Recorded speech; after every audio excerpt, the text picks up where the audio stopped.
Okay, this is chapter 16 of Enchanted, read by me. Okay, now she's hanging out with Sir Stephen now, who I only like, by the way, because his name is Stephen. Like, if his name weren't Stephen, I think I would probably find him a bit silly, but his name is Stephen, so he's wonderful. That's the rule. Okay. Sir Stephen was indeed talkative. He had a small manor in Frel, a wife, 4 daughters, and 2 hounds. The hounds were the joy of his life. Smarter than pigs, cats, and dragons, all rolled together, he said. As we rode, he recounted tale after tale of their bravery and cleverness. When do you think we'll reach the giants? I asked when he stopped for breath. 3 days, I should think. The day of the wedding, and we might arrive after it ended. Can we go any faster? I don't need much sleep. Maybe you don't, and I'm eager to get back to those ogres. But the horse needs his rest. We'll go as fast as he'll take us. I kicked the horse, hoping to spur him on, and hoping that Sir Stephen wouldn't notice. Sir Stephen didn't, and the horse didn't either. Sir Stephen began to tale about exhausted horses and a charge against a dragon. When he finished, I hastily changed the subject. Do you like serving under the prince? Some might not fancy answering to a youngster, he said, but I am a toiling knight. What's that? Not so noble I can't curry my own horse, nor so greedy I have no time to serve my king. Is Char a toiling prince? That's a good description of him, little lady. I never saw a lad, page or prince, so eager to do a thing right. According to Sir Stephen, Char was almost as wonderful as the hounds. He wasn't only eager to learn, he did learn, and quickly. He was kind. They had departed Frel late because of his kindness. The cart of a fruit and vegetable seller had overturned in the road ahead of them. When the seller began screeching that everyone would trample his precious tomatoes and melons and lettuces, Char had us right the cart, and then he spent the better part of an hour on his hands and knees, rescuing vegetables. As he rescued me. You're a long mile prettier than a grape or a squash, and you need a long mile less rescuing. I never caught an ogre so neatly before. I turned the conversation away from me and back to Char. He's smart and he's steady, the prince is, Sir Stephen continued. Too steady, maybe. Too serious, maybe. He laughs when there's something to laugh at, but he doesn't play enough. He's been with the king's counselors too much. Sir Stephen was quiet for a rare moment. He laughed more in a morning with you than in 2 weeks with us. He should frolic with the young folk more, but they're on their best behavior with the prince. He turned his head. Except for you, little lady. I was alarmed. Did I behave badly? You acted natural, not like a courtier. Manor's mistress would consider me an utter failure. I smiled.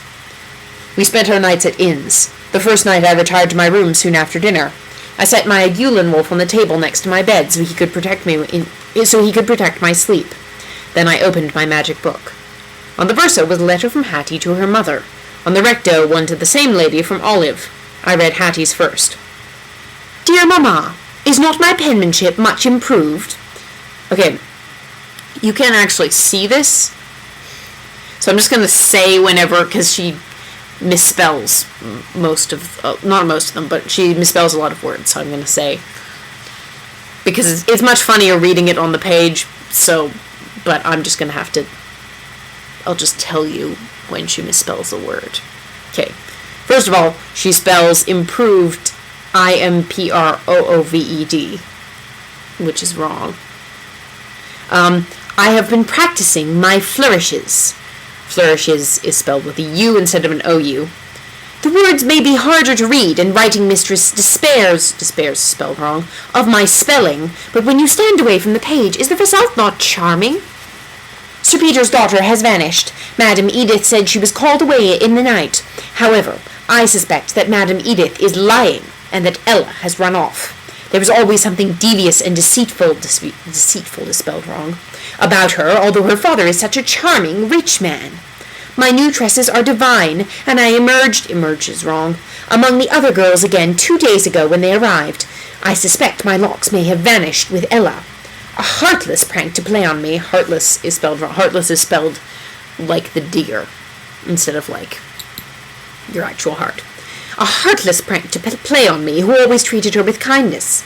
But I still hope she has come to no harm, and has not been eaten by ogres, or captured by bandits, or caught fire, or fallen into bad company, as I often imagine. The rest of the letter recounted the compliments Hattie had received on a new gown. She ended with a farewell, and the largest flourish of all, Hattie. Okay, and You probably can't see this because it's too... Oh, and it's also backwards, but see, like, that fancy writing right there. It's flourishy. It's flourishy in the book. That's how she ends it, with, like, there's, like, a little over the T. Okay. The recto. Okay, every word, literally every single word in this is spelled wrong, so I'm not going to point out when it's spelled wrong. So yeah, literally every single word. Okay. Dear Mother, I have been feeling poorly all week.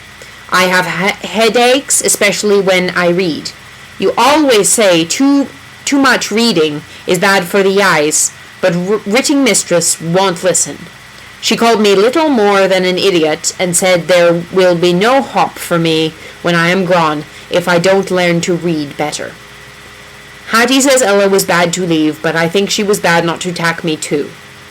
Ella did everything Hattie told her to. I wish people did what I want. It's not fair. Your miserable daughter, Olive. The whole page was full of blots and cross-outs. Each letter was formed with a wobbly hand, as though the writer didn't know how to hold a pen. Poor Olive. And she spells poor the same way Olive spells it in the thing. Her letter was followed by a sad tale about the genie in Aladdin's lamp. He had been forced by Aladdin's false uncle, the magician, to take up residence in the lamp, and had been given power to grant everyone's wishes but his own. Before he was captured, he had been in love with a goose girl. The genie spent his years in the lamp, longing for her, and wondering whether she'd married someone else, whether she'd grown old, and whether she'd died. I closed the book, weeping a little. I wasn't confined to a lamp, but I too was not free. The size of things began to grow shortly after we started out on the third morning. In the past, objects far away had always appeared smaller than the objects close by, but now the old rule stood on its head. The trees near us were dwarfed by the trees in the distance ahead. At 10 o'clock, I saw a pumpkin as wide as I was tall. At 11, we passed one as big as a carriage. And I find this interesting, that, like, in Giant Country, it's not like the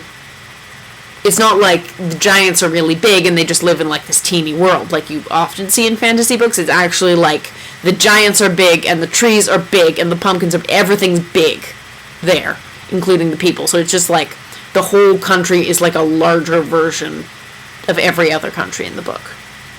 Which I find cool. I find that cool. At noon, we saw a giant. He was building a stone wall out of boulders. It was already twice my height, and I shuddered to think of the livestock it would pen. When the giant saw us, he trumpeted his pleasure. "Why-ya-geek!" he called, dropping a rock and thundering toward us, his mouth open wide in a huge smile of welcome.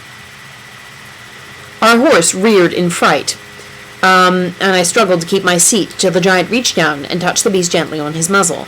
He quieted instantly, and even nuzzled against the giant's thigh. "Ayupe! Ai-ukubi! Upaipeao!" I said. It meant hello in Abdeji. "We've come to attend the wedding of Waxy's daughter," I asked in Kyrian, "but are we too late?" "You're just in time. I'll lead you there." The farm was 2 hours away. Kupadak, the giant, strolled next to our horse. "Is Waxy expecting you?" he asked. "No," I answered. "Will she mind?" "Mind? She won't be able to thank you enough for the coming. Giants love strangers." He paused. "And friends, too. Lots of friends and strangers will be there." We traveled in silence for a while, with Kupadak smiling down at us. "Are you tired? Hungry?" he asked presently. "We're fine," Sir Stephen said, although I was starving. "Everyone is polite, except giants. We say when we're hungry, 'Never mind. There's lots to eat at a giant's farm.'" Waxy's house was visible an hour before we reached it. "That's her house," Kupadak announced, pointing. "It's nice, isn't it?" "Enormously nice. Hugely nice," Sir Stephen said. "Don't you think so, lass?" I nodded. My heart began to pound so hard I thought it would catapult me backward off the horse. Soon I might find Lucinda. Soon I might be free. Yeah. My thinking with the giant's accent is, like, all of their words are vowels. Like, they're like A-A-A-A-A-A-A-O-P-E. So, like, I'm trying to, whenever there's a vowel in an English or in a Kyrian word, try to emphasize that vowel when I'm talking like a giant. That's kind of my thinking with that. Yeah. Also, next video I will frame it so I'm not like here for the entire video. I'm sorry about that. Okay,